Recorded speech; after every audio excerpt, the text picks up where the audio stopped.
Hey, it's Dave Wyman from Bob, Dave, and More. Time for some football 101. Seahawks with a huge 37-27 victory over the San Francisco 49ers. And a couple of plays I want to look at defensively. Pretty easy to pick these out. I thought Bobby Wagner was everything in that game. The way he was physical, he seemed kind of angry. Sometimes you got to play angry. And they brought him on a couple of blitzes, which I think he's the best blitzing linebacker in the NFL. He's just got great moves, and we'll see that here. But the first one I want to look at is actually on the other side, and this is in the second quarter, about 1:23 left. It ends up being a 10-yard sack. They brought 6, okay? So this is like a true blitz, and I know that there was some research done that they blitzed 55% of the times, but I don't know if people count that as whenever you're bringing a linebacker or a DB, or you're bringing more than 4, because typically you send 4 on the rush. So, but the Seahawks did some really creative things. This one was just a great job by Bobby being able to just beat the center, but it was kind of interesting the way it's designed. And I got, of course, Jordan Brooks in here, but also looking at Stefan Sullivan, number 48. If you go back and look at the TV copy, you can see Pete's coaching him up on what to do. I mean, here he is. And if you don't know his story, go back and listen to our podcast on Monday of Bob, Dave, and More at 5 o'clock player spotlight. Stefan Sullivan, amazing story, this kid. But let's get back to Bobby. First of all, yeah, he's a 7th round draft choice tight end / receiver who they converted to a defensive end, and yeah, he made some plays in the game. So pretty interesting story. But here's what they do here, and Bobby's in what you call walked up. He's walked up on the center. A lot of times you'll see guys do that and then drop out. You're just trying to confuse the protection up front. But what they did is they ran kind of we used to call this middle dog strong cross or weak cross, depending which side you go. But what happens is Bobby rushes this gap, and then Brooks comes later here. So you're basically trying to make this center choose. The back ends up actually picking up Brooks. But what Bobby does here that's so good is he gets this center, he gets his shoulders turned so they're this way.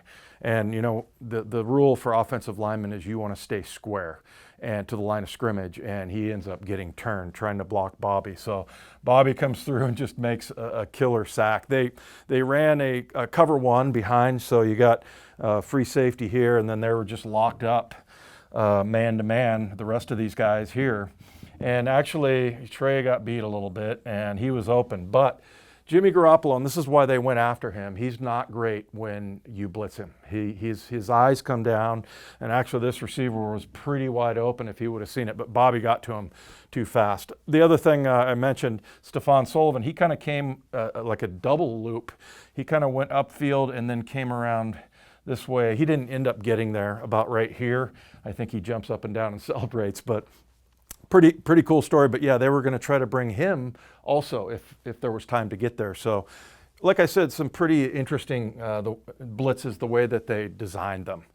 This is what's called a zone blitz, and again, they only brought 4. So is that technically a blitz? They are sending DJ Reed and and Bobby Wagner, and then they only rush 2 defensive linemen. So what happens here, this is Demontre Moore, he starts to go forward and then just kind of drops back. So a zone blitz is when you bring defensive backs and linebackers and then drop defensive linemen.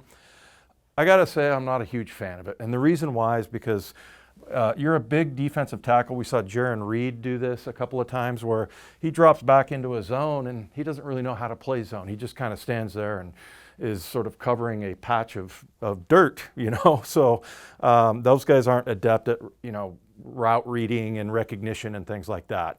But they didn't need to, because what they did is they just overwhelmed them over on the weak side. And by the way, Stefan Sullivan did the same thing. He starts to blitz and comes back. But what they did is brought DJ Reed right off this edge right here. They brought the D tackle inside. And then this is Poona Ford. He goes all the way around here, so it looks like he's got outside contained pass rush on the other side, even though he's lined up here. And then Bobby comes right through here. So they kind of overwhelmed them right here, kind of a 3-on-2, but really it was about effort. And what happened here was DJ Reed did a good job of kind of getting this guy off his feet. And then Bobby comes and just knocks everybody over. And he was so physical in this game, but he just did a really good job of, and then he ends up falling down on the ground and then jumps up and gets Garoppolo out here. So really a good job by him, just effort and a well-designed play, because I got nobody rushing on. These guys are over here, these offensive linemen, blocking nobody, really. I mean, they were trying to block Puna a little bit, but all the action was over on this side. So like I said, a really well-designed blitz by the Seahawks. What they did coverage-wise, it looked like these guys were jumping.